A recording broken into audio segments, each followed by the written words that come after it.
Vous savez, les complotistes, les conspirationnistes aussi, comme on les appelle, Bruce, c'est comme les cafards. Il est très difficile de s'en débarrasser. Et c'est cette vermine qui s'est emparée effectivement de nouvelles photos. Conviction personnelle et que certains d'entre vous dans cette salle vivront 1000 ans. Je suis un horrible élitiste. Je pense que le monde complexe de demain ne peut être géré que par des intellectuels. Les Verts travaillent jour et nuit à aggraver le réchauffement climatique de la planète.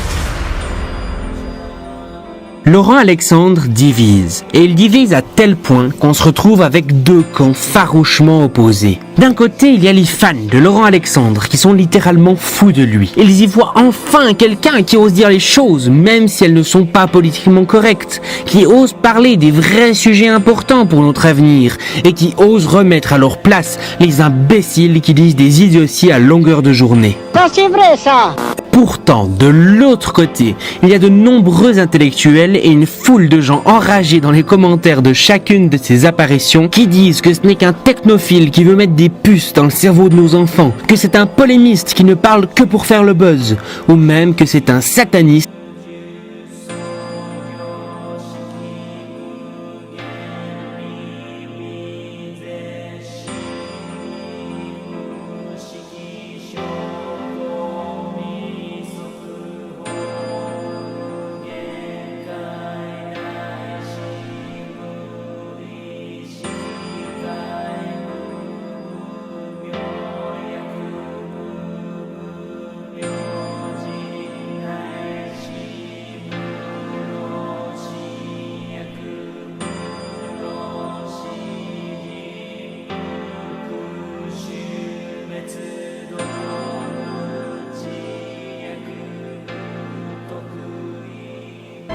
Study revealing that young blood from a younger person transfused into you perhaps can improve and in some cases perhaps reverse the aging process. It works in mice, but it can do the same in humans. That's a big question. Now this one sounds like something out of the movies, but young blood could be the key to reversing aging. Young blood could be the key to reversing aging. The shocking discovery just made by researchers who studied mice. As CBS 2's John Champion reports, the findings could someday treat several ailments in humans. 3 new medical studies out this morning show young blood can improve lives. Researchers took old mice and gave them blood and blood proteins from young mice. They found the old mice showed improved muscle and brain function. Scientists hope these mouse studies will lead to anti-aging treatments for humans. Imagine if you could turn back the clock 5, 10, even 15 years and reverse the effects of aging. Their muscle tissue was revitalized. Listen.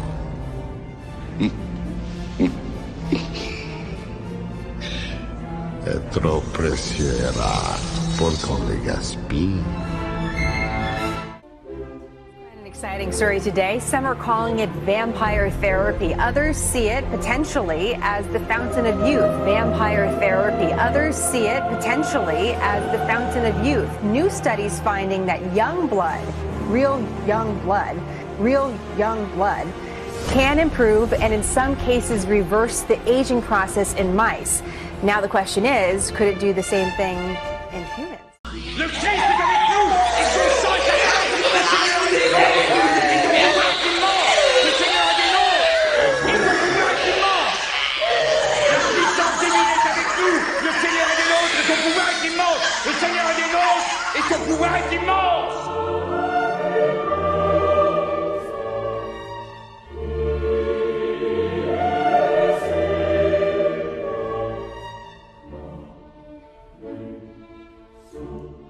Turn back the clock 5, 10, even 15 years and reverse the effects of aging. Their muscle tissue was revitalized.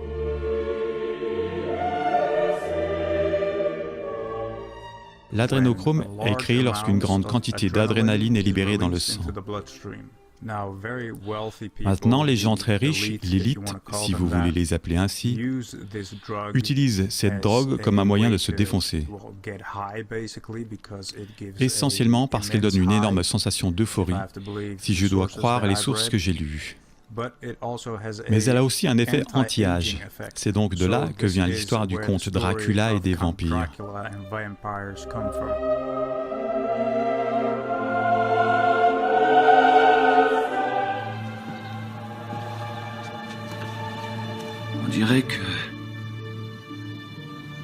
Adrénochrome. Adrénochrome? Vous savez ce que ça veut dire? Oui. C'est une drogue. Une drogue très spéciale qu'on trouve dans un endroit très spécial. Mais où ça? Pour récolter l'adrénochrome, il faut s'adresser au diable lui-même. Quoi?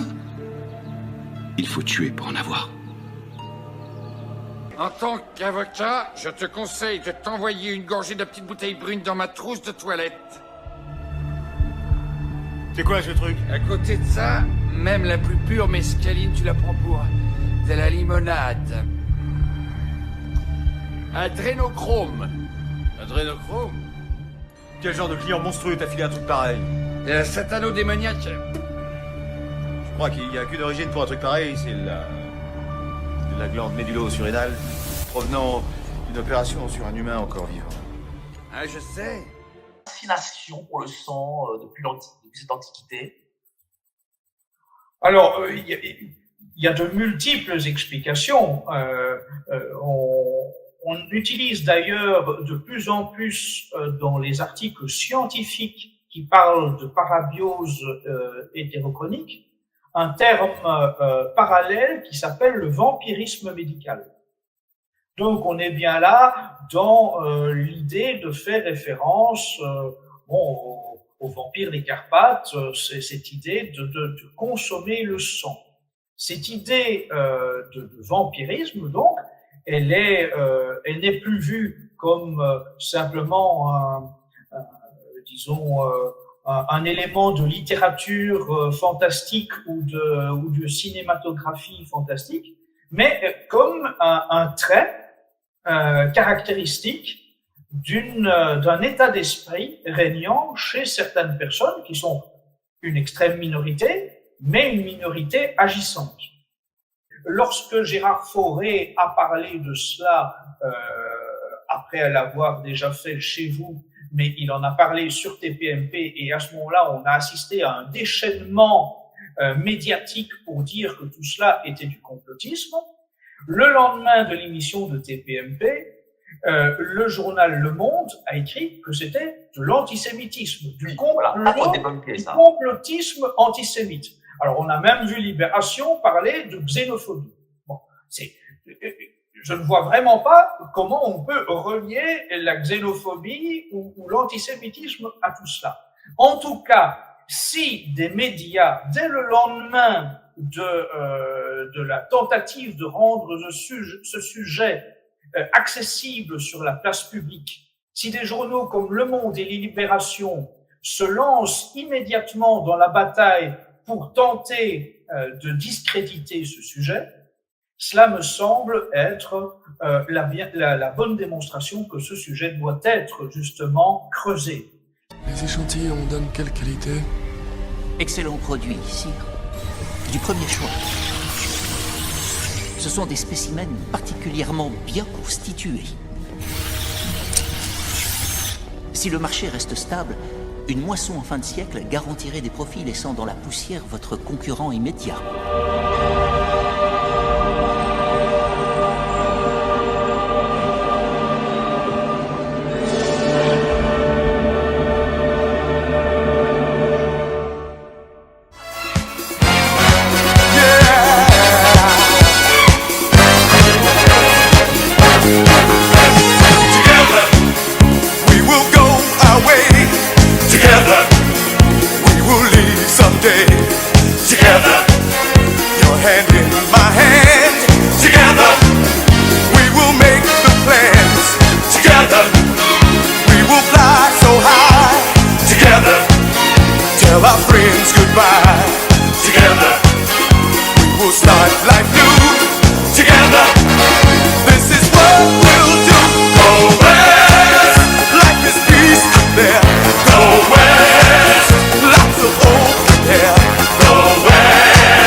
Skies are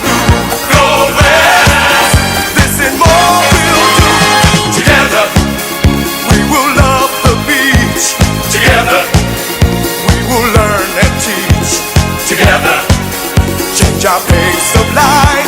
Together, we will work and strive. I love you. I know you love me.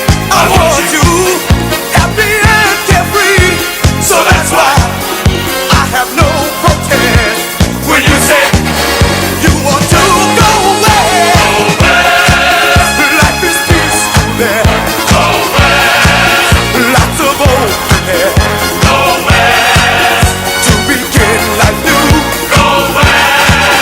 This is what we'll do. Go west. Sun in winter time. Go west. We will do just fine. Go west. Where the skies are blue. Go west. This and more we'll do. On va parler de l'adrénochrome, on va parler de la théorie du genre. Commençons par l'adrénochrome. Je pense qu'il faut d'emblée souligner qu'il y a une confusion dans la terminologie. Et c'est ce qui facilite l'action de nos adversaires qui cherchent à rendre tous les propos sur l'adrénochrome complotistes.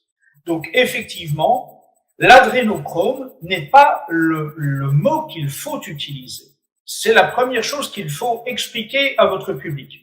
L'adrénochrome, de fait, c'est une molécule chimique que l'on peut facilement se procurer. Ce n'est pas cela la consommation de sang jeune. Le véritable terme pour parler du sujet qui nous intéresse, c'est la parabiose hétérochronique. Et là, d'emblée, j'invite tous vos téléspectateurs à taper sur un moteur de recherche parabiose hétérochronique et ils verront défiler une série d'articles de médias mainstream qui vont donc bien, à ce moment-là, être en difficulté pour nier la réalité de la consommation de sang jeune par des milliardaires, des rockstars, etc. Adrénochrome, c'est pas le bon terme. Et comme les médias sont excessivement malhonnêtes, donc ils disent voilà, ce n'est pas le. L'adrénochrome, c'est un terme qui a été utilisé dans un film, une fiction, c'est Las Vegas Parano. Donc ce terme-là, effectivement, est utilisé de façon inadéquate par toute une série de gens qui dénoncent l'utilisation de sang, soit en le buvant, soit par transfusion sanguine, de ce qu'on appelle sang jeune. Le sang jeune peut être aussi bien du sang d'adolescent que du sang strictement d'enfant. Mais la parabiose hétérochronique, elle, est bien une réalité scientifique. Elle a été officiellement le sujet d'expériences sur des souris depuis les années 50. On a, dans des laboratoires, cousu des souris ensemble, une souris jeune et une souris vieille, pour échanger leur sang. Ils ont fait une transfusion sanguine entre les deux souris. Et on a observé par ce biais-là que la souris vieillissante se régénérait, que toutes ses facultés se modifiaient par un rajeunissement de ses cellules, alors que la souris jeune, elle, se détériorait au fur et à mesure que son sang jeune... Mais du coup, qu'est-ce qui a pris aux scientifiques de se dire, tiens, on va mettre deux souris ensemble pour savoir si l'une... Alors, en réalité, c'est un mythe très ancien. Ce mythe remonte à l'Antiquité.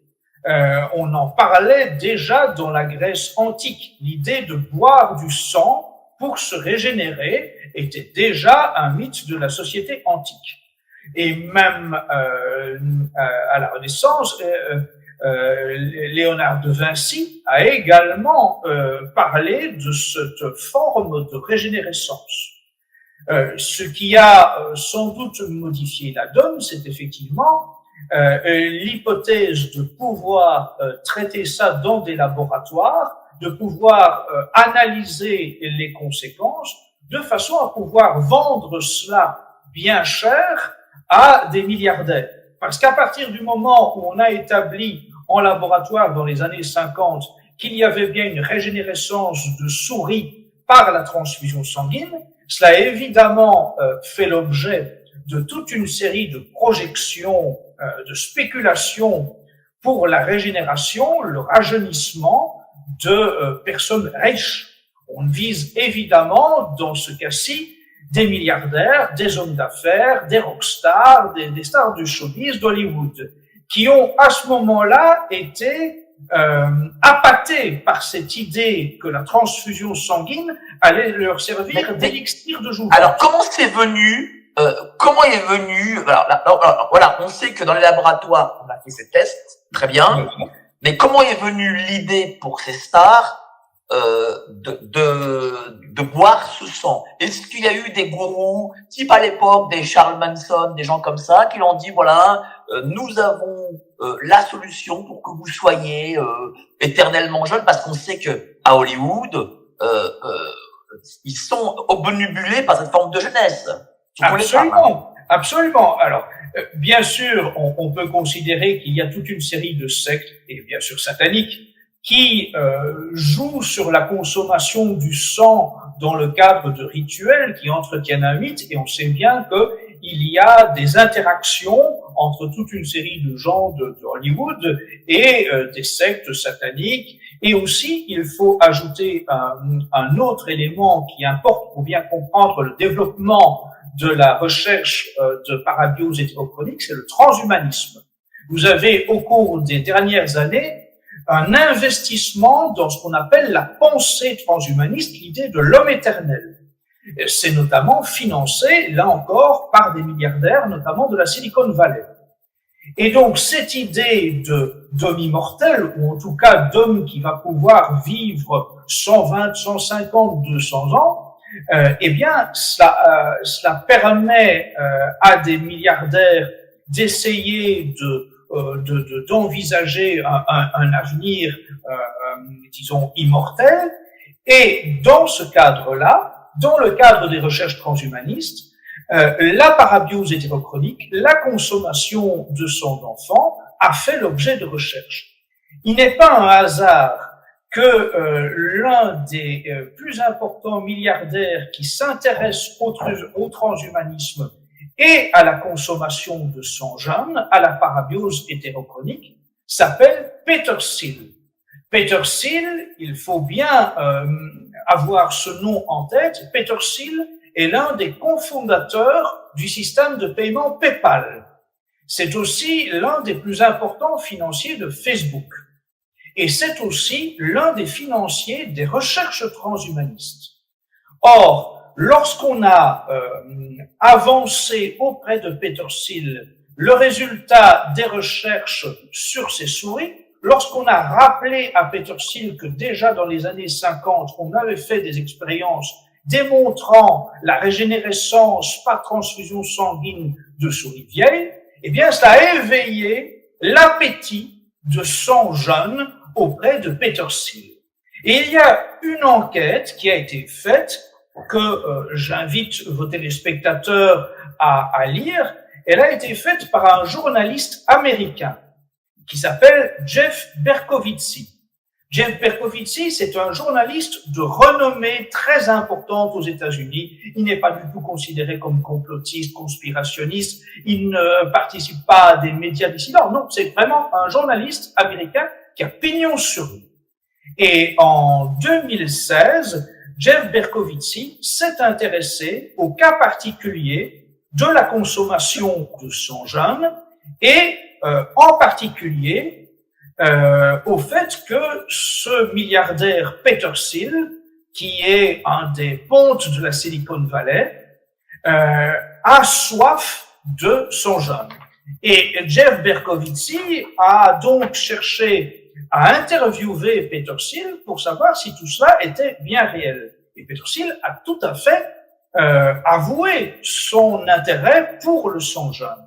Alors, il faut savoir que dans ce cadre-là, il y a eu aux États-Unis, à San Francisco, une société qui s'appelle Ambrosia, qui, en 2016, a proposé de démarrer des expériences officielles de transfusion de sang jeune auprès de personnes âgées riches. Alors, est-ce que ça veut dire que seul le sang jeune est convoité? Est-ce que par exemple du sang de trentenaire, quarantenaire, ça n'est pas intéressant. N'est pas intéressant. En fait, le sang doit être le plus jeune possible et cela ne doit pas aller au-delà de sang d'un donneur de 25 ans. Voilà. Au-delà de 25 ans, vous n'intéressez plus la recherche de l'hétérose, de la parabiose hétérochronique. Donc, quelle est la particularité de ce sang jeune par rapport à du sang, on va dire, plus âgé? Alors, selon les recherches qui ont été développées, il semble que ce sang jeune, et plus il est jeune, plus c'est bénéfique, permettent notamment de combattre tout ce qui est maladie de type Alzheimer, mais aussi de régénérer l'activité cardiaque et de régénérer la qualité sanguine de l'individu auquel on transfère ce sang. Et donc, j'en reviens à cette société Ambrosia qui, à San Francisco, a proposé dès 2016, contre un ticket d'entrée de $8,000, de pouvoir consommer du sang jeune une fois par mois. 150 personnes aisées financièrement, des hommes d'affaires, des gens de la Silicon Valley, mais aussi du showbiz, se sont inscrites auprès de la société Ambrosia pour tous les mois bénéficier de transfusions sanguines, de sang jeune, dans le cadre de cet essai. $8,000 par transfusion. Donc, il faut de l'argent quand même, hein. Quand même, ouais. Et donc, tous les mois, c'est une fois par mois. Une fois par mois. D'accord. Et donc, il est apparu dans l'étude de Jeff Berkovitzy, la question évidemment toute naturelle, c'est que si l'on développe une telle consommation de sang, il faut bien se demander où l'on va chercher ce sang. Or, dans un premier temps, pour une ou deux personnes, on pourrait penser que l'on s'adresse tout simplement à des banques de sang. Mais si on développe une consommation régulière de sang jeune pour un nombre croissant de personnes, là, évidemment, la question énigmatique, c'est où va-t-on chercher ce sang jeune? Et si l'on considère évidemment que plus le sang est jeune, plus il intéresse ceux qui vont être prêts à payer des sommes colossales, eh bien évidemment, on peut se demander par quel biais on pourrait fournir du sang d'adolescents et même du sang d'enfants et même du sang de très jeunes enfants de façon régulière à des milliardaires. Il faut savoir que, en dehors d'Ambrosia, une deuxième société a proposé des expérimentations de transfusion sanguine. Et là, on est encore entré dans un autre seuil de ticket d'entrée financier. On demandait aux personnes voulant participer à cette expérience un ticket d'entrée de $265,000. Donc, quand vous êtes capable de sortir $265,000 pour tenter de recevoir du sang jeune qui va vous régénérer, il va sans dire que c'est la porte ouverte à tous les trafics de sang d'enfants. Et que donc, dans ce cadre-là, bien sûr, rien n'est prouvé, mais il est logique de penser que l'on assistera à du trafic d'enfants. Tout à fait. Dans des cas spirituels qui sont effectivement d'ordre démoniaque. On va revenir sur ce trafic d'enfants, mais au coup, je vais rajouter une chose, et c'est pas déconnant ce qui se dit, parce que on prend l'exemple des cyclistes du Tour de France. Absolument. Il y a un moyen de dopage, c'est de prendre son propre sang qu'ils ont congelé genre 6 mois ou 1 an auparavant, et de se le faire réinjecter. Donc ça veut dire que le sang a des vertus, en tout cas les scientifiques le pensent, a des vertus sur le corps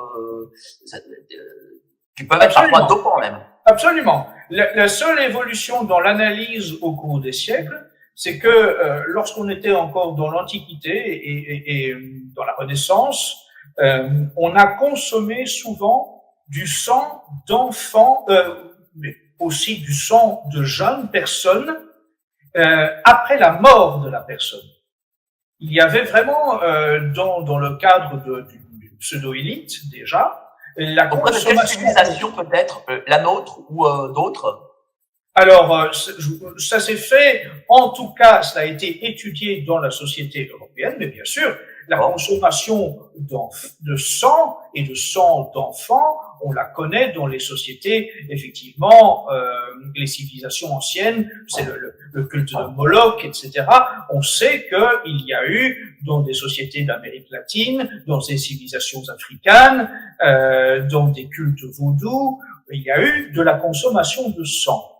Mais disons que dans la société européenne, au fil des siècles, on a d'abord vu des gens boire du sang, mais boire du sang de personnes venant de décéder. Et donc ça, les analyses au fil des siècles ont considéré que ce n'était pas intéressant, qu'il faut que le sang vienne d'une personne qui est encore en vie au moment où on prélève le sang. Alors, j'ajoute un élément, je veux quand même insister sur ce fait, c'est que lorsque Gérard Fauré a parlé de cela, après l'avoir déjà fait chez vous, mais il en a parlé sur TPMP, et à ce moment-là, on a assisté à un déchaînement médiatique pour dire que tout cela était du complotisme. Le lendemain de l'émission de TPMP, le journal Le Monde a écrit que c'était de l'antisémitisme, du complotisme antisémite. Alors, on a même vu Libération parler de xénophobie. Bon, je ne vois vraiment pas comment on peut relier la xénophobie ou l'antisémitisme à tout cela. En tout cas, si des médias, dès le lendemain de la tentative de rendre ce sujet accessible sur la place publique, si des journaux comme Le Monde et Libération se lancent immédiatement dans la bataille pour tenter de discréditer ce sujet, cela me semble être la bonne démonstration que ce sujet doit être justement creusé. Si ces journaux veulent à tout prix que les gens ne s'y intéressent pas, et si pour cela ils tentent de discréditer le sujet en le rendant tabou parce que qualifié d'antisémite ou de xénophobe, c'est que ce sujet doit être creusé. Et je vais maintenant vous rappeler un article du journal Le Monde, précisément. En 2014, précisément le 10 juin 2014, le journal Le Monde publiait un article intitulé « L'éternelle recherche de l'élixir de jouvence ». Cet article était consacré à la parabiose hétérochronique. Donc, c'est pour ça j'insiste sur la nécessité d'utiliser le bon terme, de ne pas parler d'adrénochrome, mais de parabiose hétérochronique. En juin 2014, le journal Le Monde parlait bien de l'éternelle recherche de l'élixir de jouvence à travers la parabiose hétérochronique, et en conclusion de son article écrivait « Certaines stars du rock se sont laissées tenter par des transfusions pour rajeunir ». Donc c'est bien que le journal Le Monde était au courant au moins depuis 2014. Au moins depuis 2014, du fait que des gens qui ont de gros moyens se font effectivement transfuser. Et là, vous avez l'article sur vous. Et j'ai l'article devant moi. N'hésitez pas à le montrer, même si je l'ai imprimé, donc, mais évidemment, on peut le voir. Mais donc, ici, vous voyez, c'est cet article, l'éternelle recherche, donc, de l'élixir de jouvence. C'est 2014, le 10 juin 2014, ça vient directement du journal Le Monde. Est-ce qu'on sait quelles sont les vedettes et les stars du rock? Alors, il ne donne pas les noms. Il ne donne pas les noms, et de fait, il n'est pas facile de trouver la liste des noms. Tous les médias mainstream qui parlent de la parabiose hétérochronique citent bien donc le fait que des gens du show business et des gens de la Silicon Valley boivent ou se font transfuser du sang, mais jamais ils ne donnent les noms. Donc, lorsque l'on creuse et que l'on voit des noms circuler, on est dans des sites qui sont là pour le coup sans source vérifiable. Donc je me garderai de donner les noms qu'a donné Gérard Fauré ou d'autres, mais en tout cas le seul fait que des journaux mainstream français, belges, américains aient cité le fait que des stars d'Hollywood, des rockstars et des gens de la Silicon Valley consomment du sang, c'est déjà suffisant, me semble-t-il, pour balayer toutes les accusations qui sont nées au lendemain de la diffusion de l'émission avec Gérard Fauré sur TPMP. Il y a bien un problème lié à la parabiose hétérochronique, parce qu'il y a bien une réalité, c'est que des gens excessivement riches, en recherche d'un élixir de jouvence, sont prêts à payer des sommes folles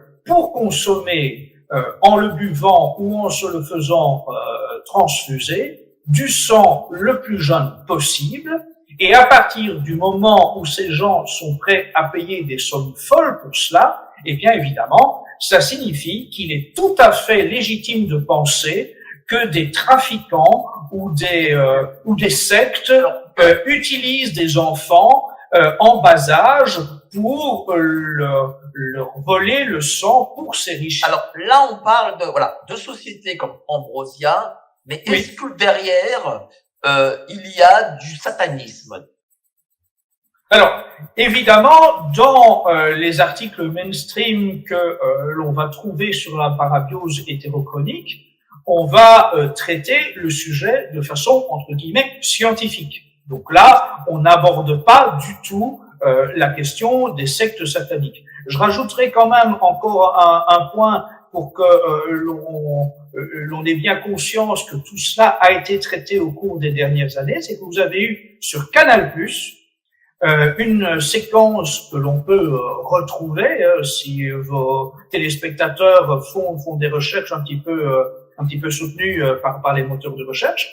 Vous avez eu une séquence où l'on voit Antoine Decaune dire, lorsque un médecin parle de parabiose hétérochronique, qu'il a bien connaissance que des vedettes du showbiz vont en Suisse se faire transfuser du sang jeune. Donc là encore, là on n'est plus aux États-Unis. Là, Antoine Decaune sur Canal+ nous parlait de personnes du showbiz qui allaient en Suisse se faire transfuser du sang jaune dans le cadre de la parabiose hétérochronique. Donc, c'est quand même que le sujet mérite vraiment d'être creusé. Mais maintenant, sur la question, quel est aussi, on va parler de satanisme, mais là pour le coup, je vais rebondir sur ça.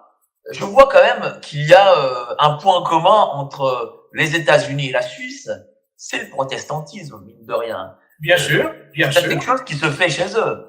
Bien sûr, on peut effectivement considérer que les sectes protestantes ont d'une part toujours valorisé les milliardaires. Dans la religion protestante, être milliardaire, c'est un signe d'être un élu de Dieu. Et d'autre part, évidemment, les sectes protestantes ont toujours eu une attitude extrêmement laxiste à l'égard de toutes les déviances, de toutes les anormalités. Donc, il est tout à fait possible que cela joue un rôle. En tout cas, de fait, rien que parce qu'ils considèrent que être milliardaire est être un élu de Dieu, eh bien, cela donne évidemment à permettre de penser que cela légitimerait le fait que ces gens-là puissent se permettre d'une façon ou d'une autre d'abuser de jeunes enfants pour obtenir leur sang, pour régénérer le leur parce qu'ils sont des élus de Dieu dans cette vision protestante. Alors nous revenons sur le satanisme. Est-ce que le satanisme aujourd'hui, qu'est-ce que l'on sait exactement de ce satanisme?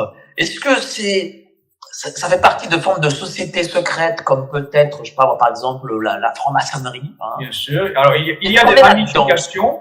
Il y a des ramifications, mais il faut se dire aussi qu'au fil des ans, le satanisme a gagné en notoriété et aux États-Unis à pignon sur rue.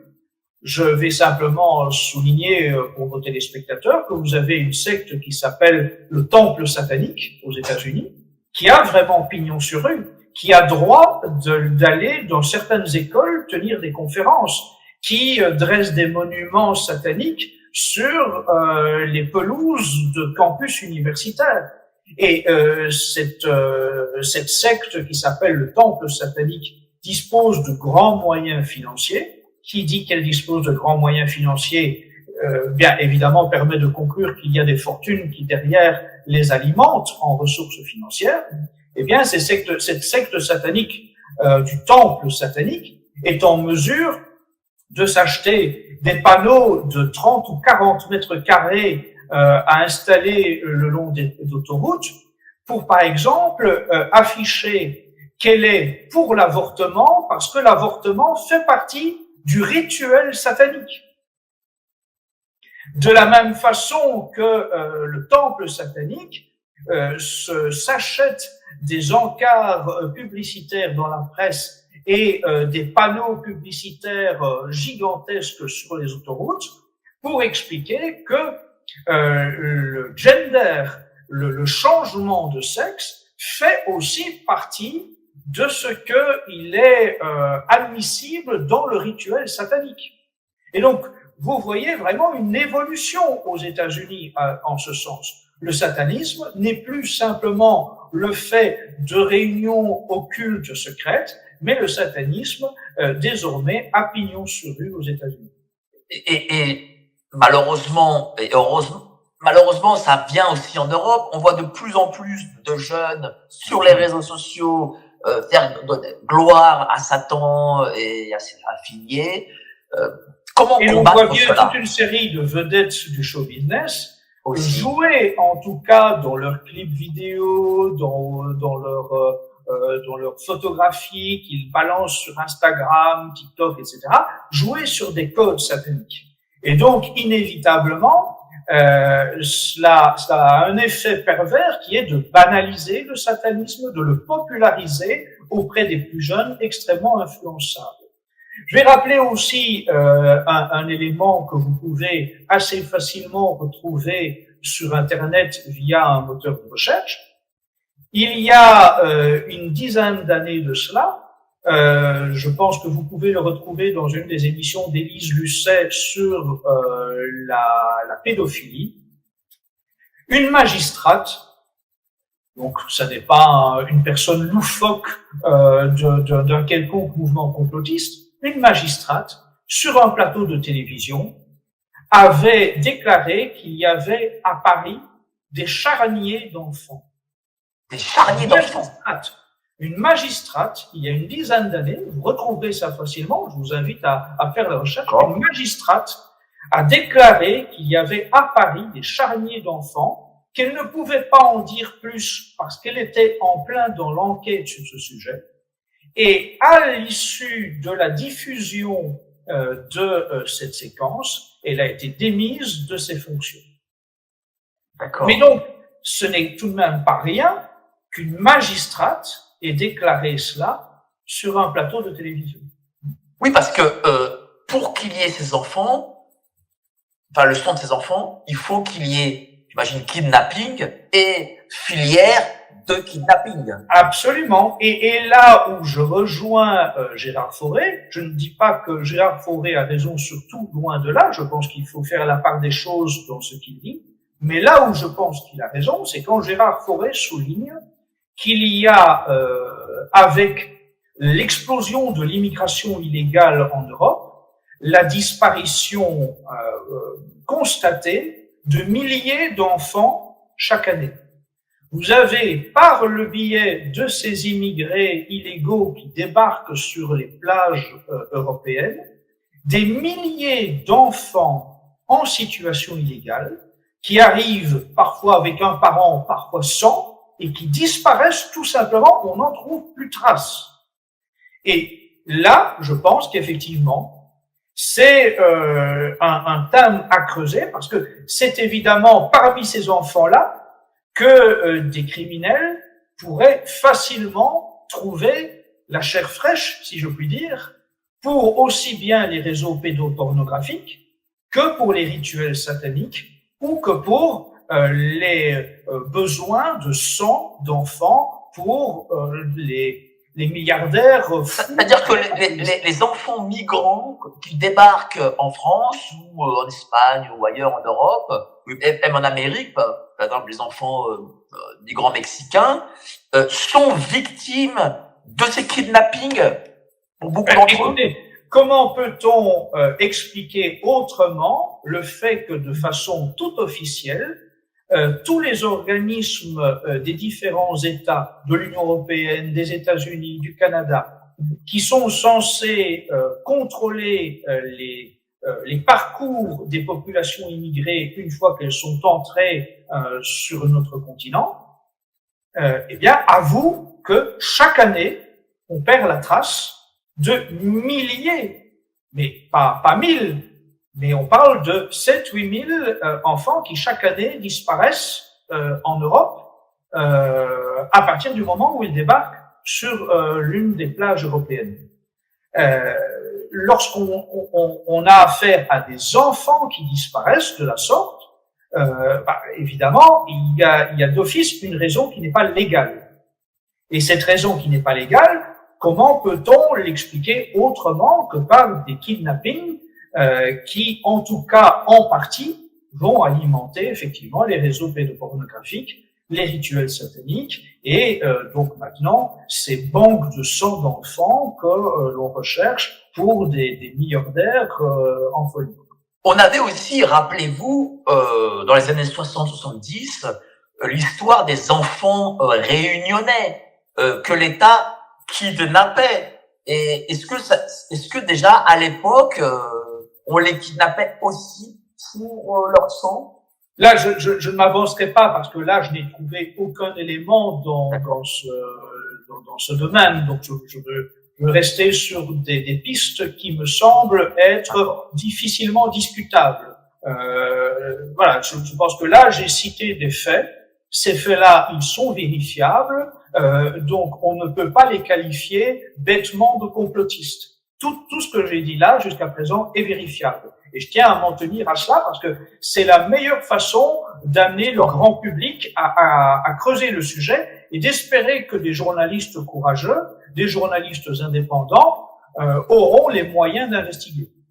Est-ce que l'on sait peut-être, et là pareil, on va parler avec preuve, si les affaires Lelandais ou Fourniret puissent faire partie de ce type de réseau? Je sais que monsieur Karl Zero l'a sous-entendu.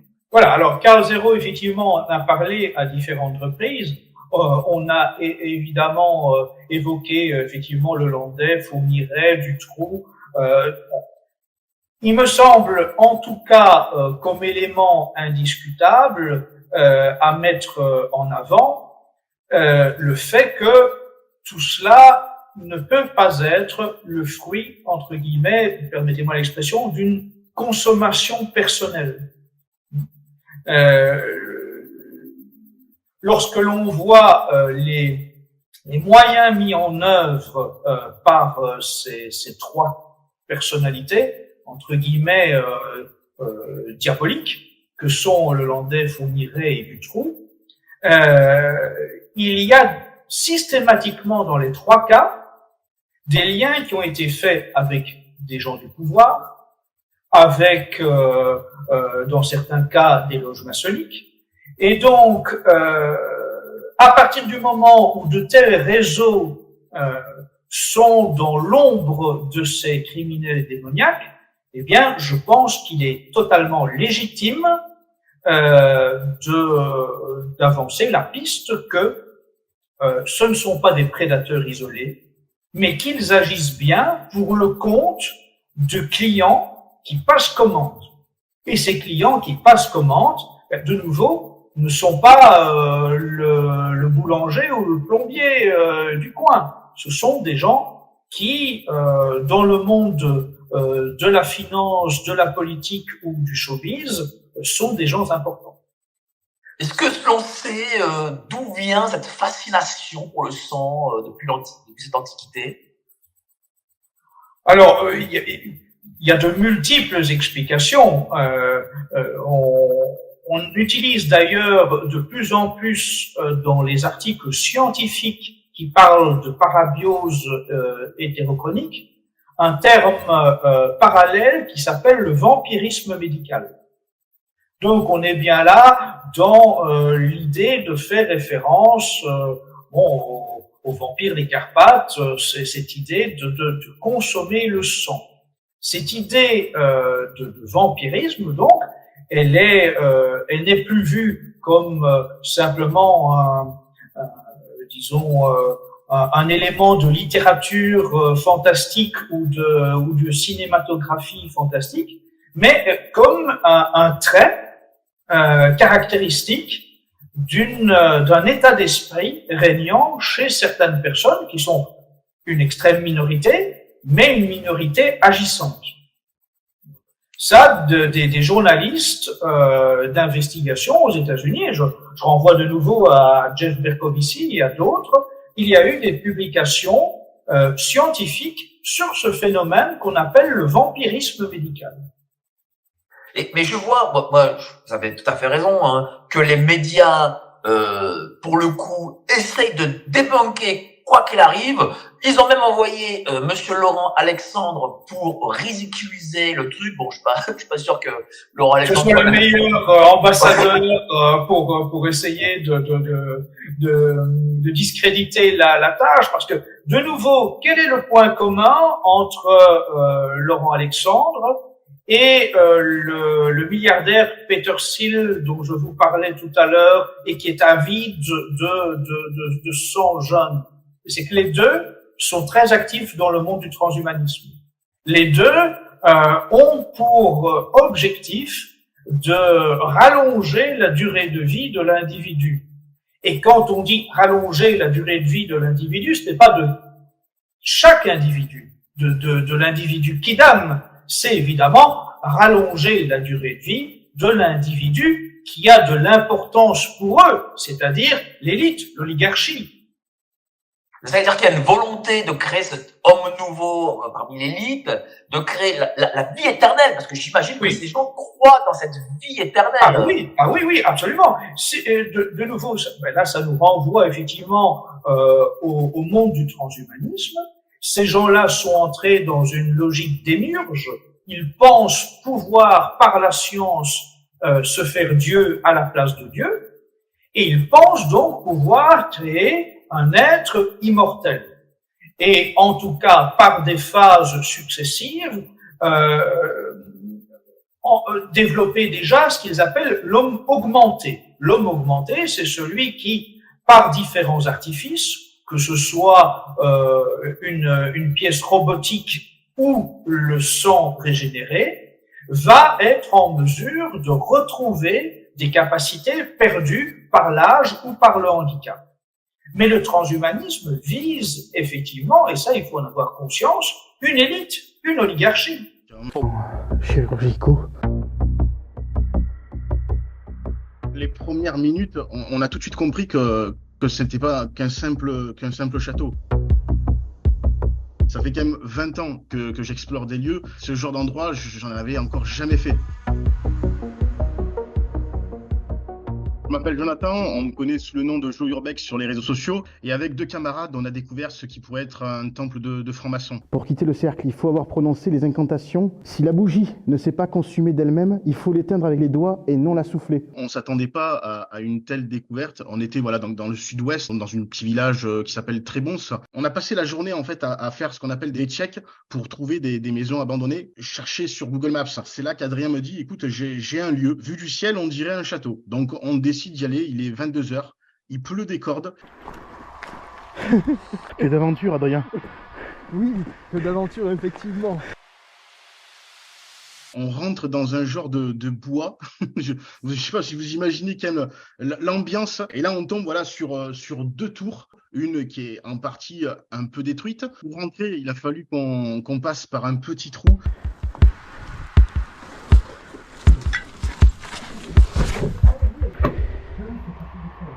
On commence un peu à avancer et là, on s'aperçoit qu'en fait, il y avait plein de signes de chrisme gravés dans la roche qui faisaient donc référence à la franc-maçonnerie. On voit tout de suite des compas, toutes sortes de signes que je ne saurais décrire en fait au final. C'était vraiment incroyable. Ça donne pas envie d'y rester. À tout moment, il nous sort, vous savez, les hommes avec leurs gros chapeaux pointus. Je vous dis, il y a des galeries dans tous les sens. J'en perds mes mots. Il y avait voilà, des galeries qui partaient de partout, droite, gauche. Et à un moment donné, on est tombé sur une pièce immense, un hôtel, peut-être où il y aurait eu peut-être des sacrifices. En tout cas, il y a eu des rituels, ça c'est certain. Et par terre, on avait trouvé des ossements d'origine animale. Je pense même des cervidés, je pense, ouais. Je suis pas sûr qu'on était censé tomber là-dessus, tu vois. Il y avait ces deux colonnes au centre de la pièce avec cette espèce de cercle. On ne sait pas vraiment ce que c'était, si c'était de la cendre ou du sel.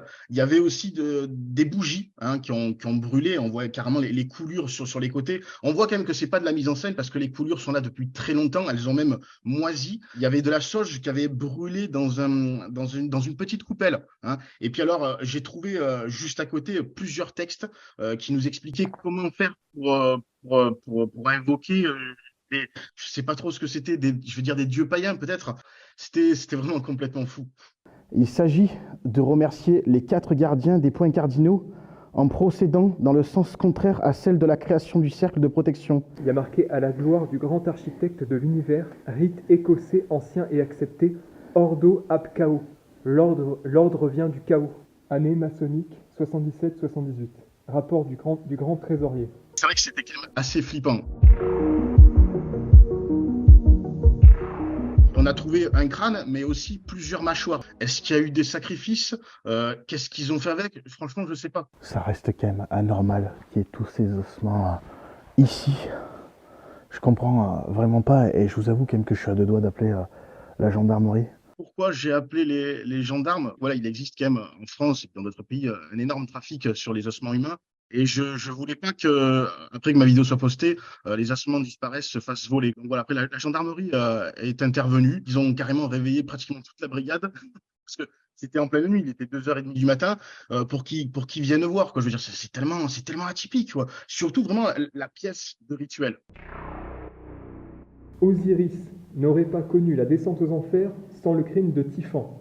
L'œuvre noire précède l'œuvre blanche, stade fondamental qui permettra à l'adepte de poursuivre son chemin le conduisant vers la pierre philosophale. Est-ce que c'est réellement le propriétaire qui a fait ça? Le lieu est abandonné quand même depuis au moins une vingtaine d'années. Donc peut-être que ce sont des personnes mal intentionnées qui ont commencé à s'approprier le lieu pour en faire des sortes de cultes sataniques. C'est l'une des explorations les plus atypiques que j'ai pu faire ces dernières années, quoi, en tout cas. C'était tellement improbable. C'est sûr que je suis pas prêt de l'oublier, quoi, en tout cas. Il appartient à chacun de nous de méditer sur la portée de cet enseignement et d'être logique avec nous-mêmes. S'agit-il de simples fables? S'agit-il d'images philosophiques? Ou s'agit-il d'un enseignement réellement initiatique?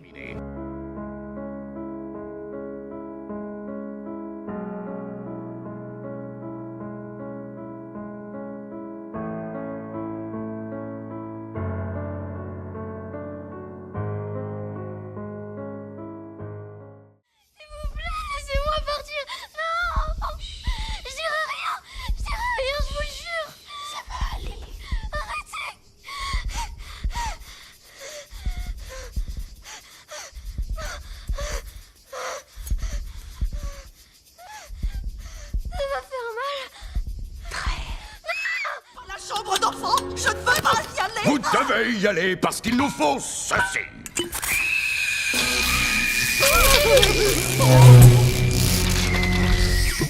Toute notre ville compte sur vous pour assurer la production de cris d'enfants. Si les enfants ne crient plus, nous n'avons plus d'énergie. Oui, c'est un travail dangereux et c'est pourquoi vous devez vous surpasser. Notre usine a besoin de terreur d'élite, menaçante, hardie, tenace et déterminée.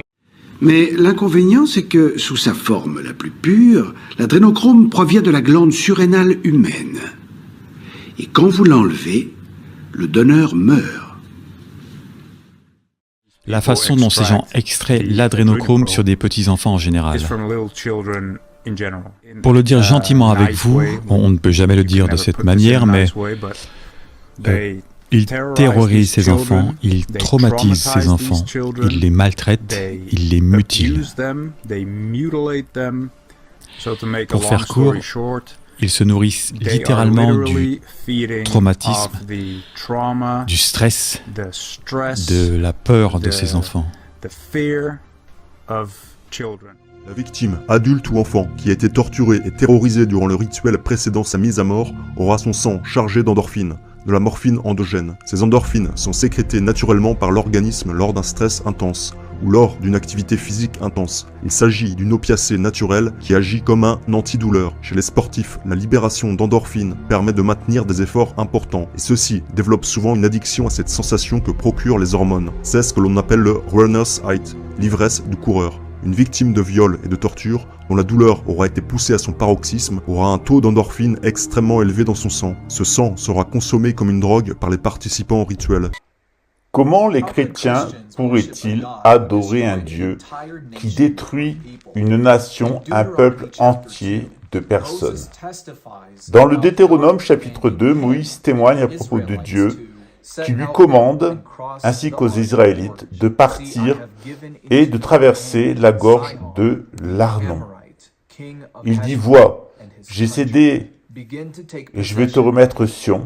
Je vais te céder le roi amoréen de Hesben et son pays commence. » Ainsi Moïse commence à en prendre possession et s'engage dans une bataille. Il y a un moment où toutes les villes ont été prises et où les Israélites les ont complètement détruites, femmes, hommes et enfants. La Bible dit « Nous n'avons laissé aucun survivant ». Maintenant, regardez cette photo, ce sont les os d'une petite fille qui avait été enterrée dans une fosse. Ses os sont disposés de manière désorganisée, elle a été tuée en étant sciée en deux, ainsi que deux autres des petites filles qui ont été préalablement décapitées. 3 petites filles qui ont été enterrées de façon bizarre, rituelle, à côté de squelettes de jeunes filles encore plus jeunes, qui elles-mêmes aussi ont été tuées, mais cette fois-ci en les brûlant vifs. Est-ce que ce sont les Israélites qui ont fait cela? Tout cela a eu lieu dans l'ancienne ville appelée Gazer, qui était située à l'ouest de Jérusalem, en Judée. Cette ville était occupée par les Amorites ou Amoréens, qui étaient les descendants du peuple de Canaan, descendants des Cananéens, descendants de Canaan. Bien que leur population était très importante et qu'ils aient une très grande présence militaire 1200 ans avant Jésus-Christ, les Amorites ont complètement disparu des pages de l'histoire. Pourquoi est-ce le cas? Pourquoi les Israélites ont-ils exterminé les Amorites qu'ils considéraient comme des monstres non humains? Lorsqu'on lit le texte de la Bible à propos d'Abraham, on tombe, mais véritablement des nues, mais aussi dans les profondeurs d'un mystère des temps anciens qui nous explique que ces habitants de Canaan étaient finalement d'une espèce non humaine. Selon les indications de la Bible, tout cela se cachait dans les gènes des êtres humains. Il suffisait de 4 générations où on laissait les Amorites livrés à eux-mêmes pour qu'ils laissent éclater la pleine mesure du péché qu'ils portaient dans leurs veines. Robert Alexander Stewart McAllister est un archéologue irlandais. En 1902, il partit pour un voyage d'excavation à Gazer. Et quand il était en train de découvrir la terre, de gratter le sol pour chercher quelques objets d'archéologique, il remarqua une rangée de pierres dépassant du sol. Alors, avec des ouvriers, il s'est mis à creuser plus profondément et il a fini par déterrer les restes d'un haut lieu cananéen appelé Bama en hébreu. À Bama se trouve un autel qui est construit sur une colline et qui était utilisé pour adorer une idole, et en particulier pour y sacrifier des enfants après les avoir violés. Gazer était composé de 10 pierres, dont beaucoup mesuraient plus de 10 pieds de haut, plus de 3 mètres. Les pierres étaient comme des piliers, et elles étaient toutes disposées en ligne allant du sud au nord. À côté de ces pierres, il y avait un bassin en calcaire. Et à l'intérieur de ce bassin, on a pu faire un certain nombre de prélèvements ainsi que dans le sol. Ces bassins étaient remplis de jarres d'os de jeunes filles. McAllister a estimé que certaines de ces filles avaient moins d'une semaine au moment où elles ont été sacrifiées aux dieux, évidemment avant violées. Il y a beaucoup plus effrayant. McAllister a remarqué sur les corps des brûlures, surtout sur le crâne de ces petites filles, dont certaines avaient même été coupées en deux. McAllister a conclu que pendant ces cérémonies d'adoration des idoles amorites, ce peuple, descendant des anges déchus et des femmes assassines, des femmes avorteuses, des caïnites, coupaient leurs enfants en deux, les brûlaient dans le bassin en calcaire, avant de farcir, d'une certaine façon, les corps dans des grands pots qu'ils enterraient autour du sanctuaire. McAllister a dessiné un diagramme des sites et a marqué chaque pot où se trouvaient les restes de jeunes filles avec la lettre J. On le voit dans le schéma, il y a une dizaine de différents lieux marqués avec la lettre J. Sous la ville de Bama, McAllister découvrit une grotte avec une pierre plate qui avait été posée sur la pierre, une pierre plus importante, une sorte d'autel, où étaient les restes d'enfants qui étaient sacrifiés dans un culte des idoles absolument monstrueux, qui, en réalité, dans la croyance des Cananéens, leur faisait croire qu'en tuant leurs bébés, en violant leurs enfants et en dévorant leur chair, eh bien, ils auraient une meilleure vie. La famille retrouverait par ces moyens la santé, la richesse et la prospérité. Dans le livre du Lévitique, Dieu commande aux Israélites de ne laisser en vie aucun d'entre eux. Dieu dit, « Tes descendants passent par le feu de Moloch, et je ne te laisserai pas profaner le nom de Dieu, le nom de l'Éternel. Et je prie tout Israélite ou étranger résidant en Israël d'exterminer, de passer par l'épée, qui sacrifie n'importe lequel de ses enfants à Moloch. Il doit être mis à mort. » Dans le Deutéronome 12:31, il dit aussi que vous ne devez pas adorer le Seigneur Dieu, le Seigneur Yahvé, le Seigneur d'Israélite, comme le font les gens des autres nations qui exécutent des rituels cannibales et des rituels pédophiles plus détestables les uns que les autres. À Gazer, les Cananéens brûlaient leurs fils et leurs filles en sacrifice à leur Dieu. Ils étaient évidemment les descendants de Cham et de Canaan, celui-là même qui avait castré et sodomisé son grand-père Noé. Le peuple amoréen adorait Moloch comme l'un des nombreux dieux de l'époque de ces peuples amorites. Les Cananéens l'adoraient en lui sacrifiant des enfants. On retrouve cela aussi en Crète avec le Minotaure auquel on sacrifiait 14 Athéniens tous les ans, 7 garçons et 7 filles. Dieu a demandé que ces rituels s'arrêtent, qu'on arrête les avortements, qu'on arrête la pédophilie, les sacrifices de sang. Et Dieu a plusieurs fois commandé aux Hébreux, notamment à Exode 23, d'exterminer les Amorites. Passe-les tous par le fil de l'épée. Cananéens, Avéites et Jébusites ont été exterminés par les Israélites. Avec l'instruction de Dieu, détruisez ces peuples complètement, n'en laissez vivre aucun, empêchez-les d'adorer les dieux, empêchez-les d'adorer des statues, et ne les servez pas d'une quelconque manière et ne les imitez pas. Vous devez absolument détruire ce peuple, détruire ces idoles, détruire tous ces lieux qu'il prétend sacrés et qui sont en réalité offerts à Satan. Est-il vraiment justifié que Dieu fasse à ce peuple non juif, finalement non chrétien et non musulman, un tel sort? Évidemment, les Amoréens n'avaient pas reçu de Dieu des lois comme les Israélites ou les musulmans. Ils n'en connaissaient pas, parce que Dieu ne s'était pas spécifiquement adressé à eux. En réalité, le squelette des Amorites et l'étude de leur corps montre qu'ils n'ont pas de capacité spirituelle, c'est-à-dire que leur os sphénoïde, leur fémur, leur cœur et certaines fonctions cérébrales, notamment celles du claustrum, sont absents chez ces peuples. En réalité, ils ne peuvent pas entrer en contact avec Dieu parce qu'ils sont les descendants des anges déchus. Dieu montre que certains peuples sont maudits, que ça sert à rien de leur révéler la loi, ils resteront hypocrites. Et qu'au contraire, on peut enseigner certains peuples, on peut lui donner une loi, et une loi au-dessus de tout, c'est-à-dire la loi de l'amour qui réside dans le cœur des personnes. Évidemment, les Amoréens n'avaient aucun cœur pour leurs enfants. Savaient-ils que ce qu'ils faisaient était mal? Bien sûr. Ils l'ont fait, et même des athées qui ne croient en rien ne pourraient pas faire du mal à leurs enfants. Tout être humain est capable de distinguer entre le bien et le mal.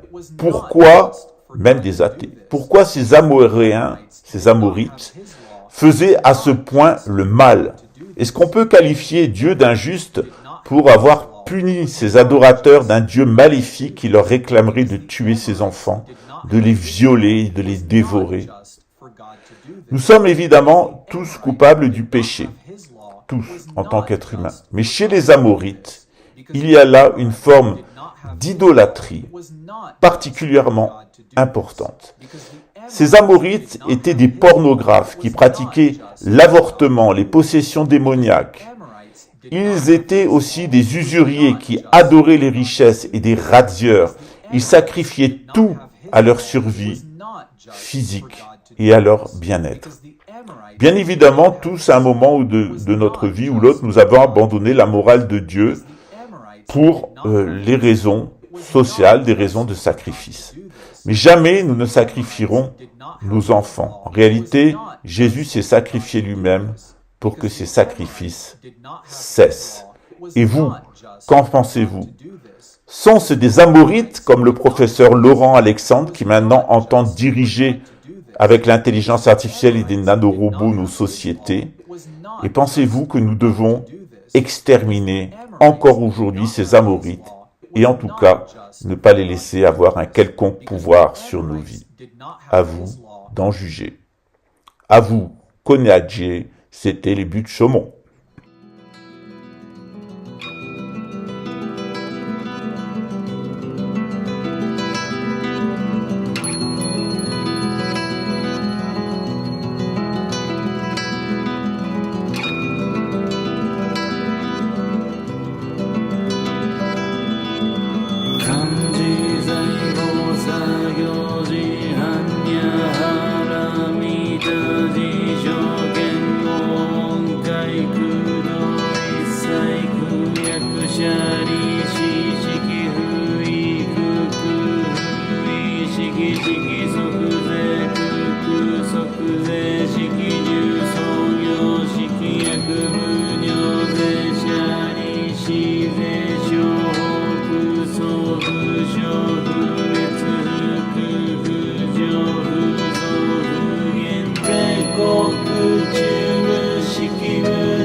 Show,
と五種の上一切空真実不幸公説般若波羅蜜多収束説収圧ギャテギャテハラギャテハラソギャテボチソアカ般若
心経